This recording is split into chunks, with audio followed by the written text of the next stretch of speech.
la défense de Dadis vous enseigne que l'aide de camp a pour mission essentielle de s'occuper de la personne du président, mais également de l'institution incarnée par le président, parce qu'il est à la fois une personne et une institution. Ceci dit, puisque vous-même vous dites qu'aucune situation ne justifiait l'arrivée des militaires, comment un aide de camp, comment pouvez-vous expliquer un aide de camp abandonne le président de la République dont il a mission de protection, vienne sans ordre dans un stade alors même que rien ne pouvait justifier sa présence? Je n'ai pas de réponse à cette question. Monsieur Ba,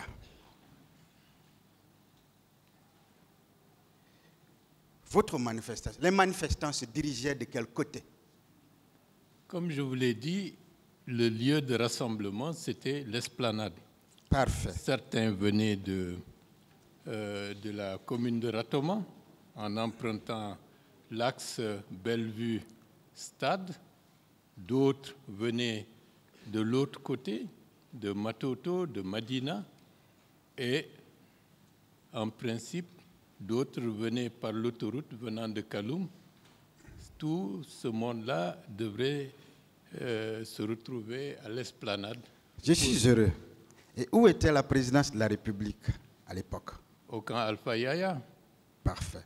Donc c'était loin du théâtre. Très bien, c'était très loin, n'est-ce pas? Est-ce que dans ces conditions, la présidence de la République était en danger?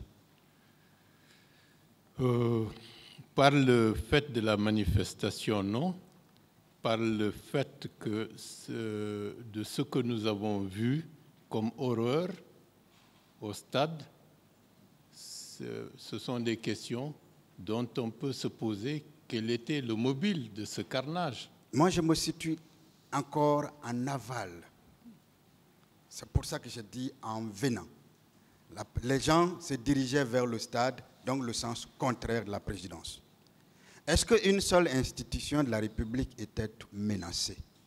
Aucune. Ce jour-là? Aucune. À notre avis, aucune.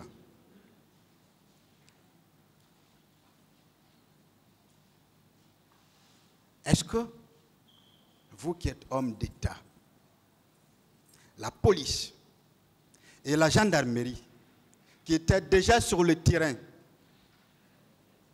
et qui avaient déjà érigé des barrages dans certains endroits depuis 5 heures, est-ce que la police seule et la gendarmerie ne pouvaient pas maintenir l'ordre? Je n'ai pas de réponse. Vous n'avez pas de réponse. Vous savez pourquoi j'insiste dessus? Parce que c'est très important. C'est très important. Est-ce que vous saviez qu'il y a un plan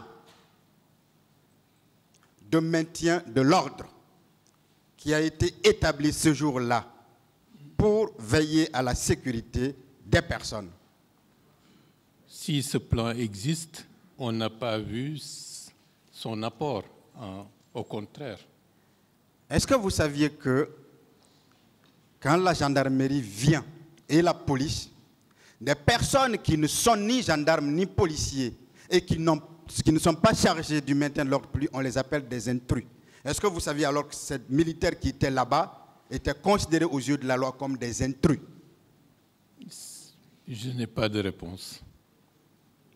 Vous n'avez pas de réponse à tout. On va avancer.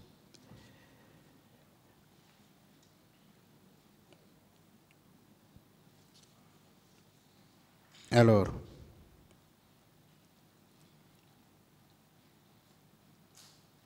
Monsieur Baouri, il vous est déjà arrivé d'être sécurisé par la gendarmerie, notamment le service du colonel Thiebro? C'est vrai. C'est vrai. Comment ça s'est passé? Ils ont rejoint le cortège et ils l'ont escorté jusqu'au siège à Hamdallah. Il y a eu des incidents? Aucun incident. Parfait. Le jour des événements du 28 septembre, vous avez rencontré le colonel Thiebro? Oui. Est-ce que, tenant compte ou tirant les leçons de la protection qu'il vous avait déjà accordée, ce n'est pas une faveur, hein, c'est le rôle, est-ce que vous pouviez au moins lui faire confiance ce jour-là, que lui, il pouvait réussir à vous sensibiliser, ou en vous sensibilisant, ce n'était pas contre vous, votre personne, les manifestants? Lorsque nous étions rassemblés, ce n'était plus une question de sensibilisation qui devrait être le point essentiel, c'était d'assurer la protection et l'encadrement de l'ensemble de la manifestation, comme on l'avait demandé dans notre lettre à la mairie de Dixine et au ministère de la Jeunesse et des Sports.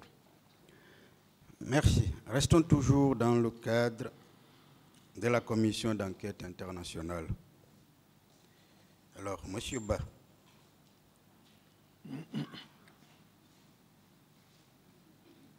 vous avez affirmé, ou alors pourquoi avez-vous affirmé ici haut et fort que le président Dadis est responsable des événements du 28 septembre en sa qualité de commandant en chef des forces armées, exactement comme le rapport d'enquête internationale a dit dans son point 225. C'est une réalité partagée par l'ensemble des juridictions internationales. La qualité de chef d'État incombe de lourdes responsabilités, parfois même au détriment des intérêts personnels de la personne qui est le chef de l'État. Il faut assumer ce rôle et des exemples existent à côté. Vous savez, je vous comprends. Mais moi, je veux vous. Pourquoi vous l'aviez dit? Je ne parle pas de ce qui se passe à l'international, des exemples à côté. Ou alors, est-ce que vous saviez ce que c'est qu'être un commandant en chef des forces armées? Comment? Est-ce que vous pouvez nous dire, puisque vous affirmez haut et fort, hein, qu'en tant que commandant des forces armées, il est responsable? Est-ce que vous pouvez nous dire ce que c'est qu'un commandant en chef des forces armées? Je ne suis pas militaire. La seule chose que je sais, que c'est le dernier recours et devant des situations complexes, il est au regard des intérêts du pays, des intérêts de la nation, l'homme ou la femme qui doit assumer tout ce qui peut se faire à l'intérieur du territoire national, qui est sa juridiction. Mais, M. Ba, vous n'êtes pas militaire. Mais pourquoi vous affirmez des termes techniques pour accuser les gens?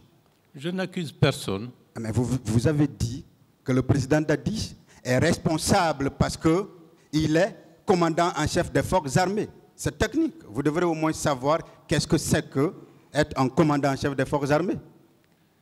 L'histoire, la réalité a fait qu'à ce moment-là, le capitaine Moussa Dadis Camara était le chef de l'État de la République de Guinée. Si c'était quelqu'un d'autre, c'est cette personne qui devrait répondre de par son statut de chef de l'État et de commandant en chef des forces armées.